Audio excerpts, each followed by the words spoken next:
ನಾವು 23 ಜನಂದ 2,300 ರೂಪಾಯಿ ಕಟ್ತಾ ಇದ್ದೆವು.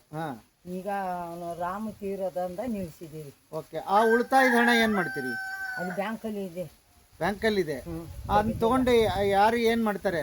ಈಗ ಬೆಳೆ ಮಾಡೋರಿಗೆ ತೆಗೆದು ಕೊಡೋದು, ಅವ್ರು ಬಡ್ಡಿ ಸೇರಿಸಿ ತಿಂಗಳಿಗೆ ಕಟ್ಟೋದು. ಹಂಗೆ ಎಷ್ಟು ಮಾಡಿದಿರಿ? ಅದು ಎಷ್ಟು ಇದ್ದದ ಕೇಳಬೇಕು ಬ್ಯಾಂಕ್. ಎಷ್ಟು ಮಾಡಿದಿರಮ್ಮ? ಹೋಗಿಲ್ಲ ಸರ್ ನಾವೀಗ. ಎಷ್ಟು ತಿಂಗಳದ್ದ ಇದೆ? ಹೋಗ್ಲಿ. 2 ವರ್ಷ ಆಗಿದೆ. 2 ವರ್ಷ? 2 ವರ್ಷ ಕಟ್ಟಿದ್ದೀವಿ. ಅದನ್ನ ತೆಗೆದು ಪುನಃ ಇದರ ಸಂಘಕ್ಕೆ ಹಾಕಿದ್ದೀವಿ. ಪುನಃ 37,000 ಸೊಸೈಟಿ ಸಂಘ ಅಂತ ಹಾಕಿದ್ದೀವಿ.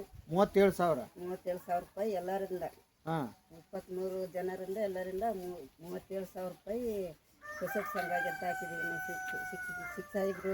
ತಿಳಿದಲ್ಲ, ಬಿರ್ಸಾ ಮುಂಡಾ ಸೌಹಾರ್ದ ಸಹಕಾರ ಸಂಘಕ್ಕೆ ಮೆಂಬರ್ ಆಗ್ಯಾರ. ಈಗ ಅಲ್ಲಿಗೆ ಹಾಕಿದ್ದೀವಿ. ಬಾಕಿದು ಬ್ಯಾಂಕಲ್ಲಿ ಈಗ ಪುನಃ ಮುಂದುವರಿಸಬೇಕು. ಈಗ ಜಯಪರ್ಣ ಹಿಡಿದು ನಾವು ಪುನಃ ಮುಂದುವರಿಸಬೇಕು.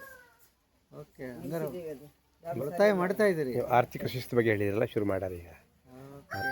ಅದು ತಾಯಂದಿರಂಗೆ ಉಳಿಸೋದಿದೆಯಲ್ಲ, ದಿನಕ್ಕೆ 100 ರೂಪಾಯಿ ಆಗಿದೆ. ತಿಂಗಳಿಗೆ 100 ರೂಪಾಯಿ ಆಗಿದೆ. ಬಟ್ ಒಳ್ಳೆ ಕೆಲಸ ಮಾಡ್ತಾ